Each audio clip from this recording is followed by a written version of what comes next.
My fellow Americans, I want to speak to you tonight about the need for us to lower the temperature in our politics.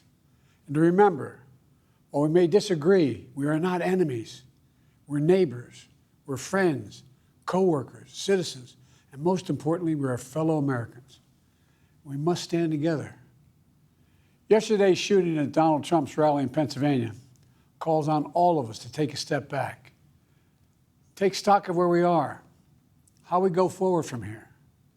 Thankfully, former Trump is not seriously injured. I spoke with him last night. I'm grateful. He's doing well, and Jill and I keep him and his family in our prayers.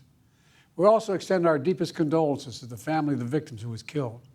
Corey was a husband, a father, a volunteer firefighter, a hero, sheltering his family from those bullets. We should all hold his family and all those injured in our prayers. Earlier today, I spoke about an ongoing investigation. We do not know the motive of the shooter yet. We don't know his opinions or affiliations. We don't know whether he had help or support or if he communicated with anyone else. Law enforcement professionals, as I speak, are investigating those questions. Tonight, I want to speak to what we do know. A former president was shot, an American citizen killed, while simply exercising his freedom to support the candidate of his choosing. We cannot, we must not go down this road in America. We've traveled it before throughout our history. Violence has never been the answer, whether it's with members of Congress of both parties being targeted and shot, or a violent mob attacking the Capitol on January 6th, or a brutal attack on the spouse of former Speaker of the House, Nancy Pelosi, or information and intimidation on election officials, or the kidnapping plot against the sitting governor, or an attempted assassination on Donald Trump. There is no place in America for this kind of violence, or for any violence ever. Period. No exceptions. We can't allow this violence to be normalized. You know, the political record in this country has gotten very heated. It's time to cool it down. We all have a responsibility to do that. Yes, we have deeply felt strong disagreements. The stakes in this election are enormously high. I've said it many times that the choice in this election we make in this election is going to shape the future of America and the world for decades to come. I believe that with all my soul. I know that millions of my fellow Americans believe it as well.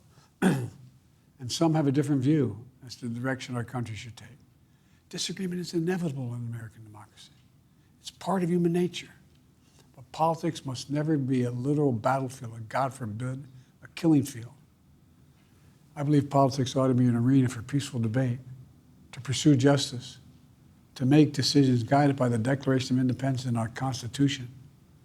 We stand for an America, not of extremism and fury, but of decency and grace. All of us now face a time of testing as the election approaches. And the higher the stakes, the more fervent the passions become. This places an added burden on each of us to ensure that no matter how strong our convictions, we must never descend into violence. The Republican convention will start tomorrow. I have no doubt they'll criticize my record and offer their own vision for this country. I'll be traveling this week making the case for our record and the vision, my vision of the country, our vision. I'll continue to speak out strongly for our democracy, stand up for our Constitution and the rule of law, to call for action at the ballot box, no violence on our streets. That's how democracy should work. We debate and disagree. We compare and contrast the character of the candidates, the records, the issues, the agenda, the vision for America. But in America, we resolve our differences at the battle box. You know, that's how we do it, at the battle box, not with bullets. The power to change America should always rest in the hands of the people, not in the hands of a would-be assassin. You know, the path forward through competing visions of the campaign should always be resolved peacefully, not through acts of violence. You know, we're blessed to live in the greatest country on earth, and I believe that with every soul, every power of my being.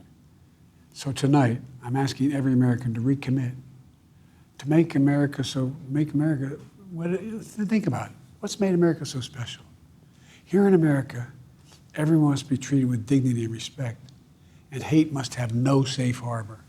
Here in America, We need to get out of our silos, where we only listen to those with whom we agree, where misinformation is rampant, where foreign actors fan the flames of our division to shape the outcomes consistent with their interests, not ours. Let's remember, here in America, while unity is the most elusive of all goals right now, nothing is more important for us now than standing together. We can do this. You know, from the beginning, our founders understood the power of passion. So they created a democracy that gave reason and balance a chance to prevail over brute force. That's the American we must be. An American democracy where arguments are made in good faith. An American democracy where the rule of law is respected. An American democracy where decency, dignity, fair play aren't just quaint notions, but living, breathing realities. We owe that to those who come before us, to those who gave their lives for this country. We owe that to ourselves. We owe it to our children and our grandchildren. Look, let's never lose sight of who we are. Let's remember we are the United States of America. There is nothing beyond our capacity when we do it together. God bless you all, and may God protect our troops.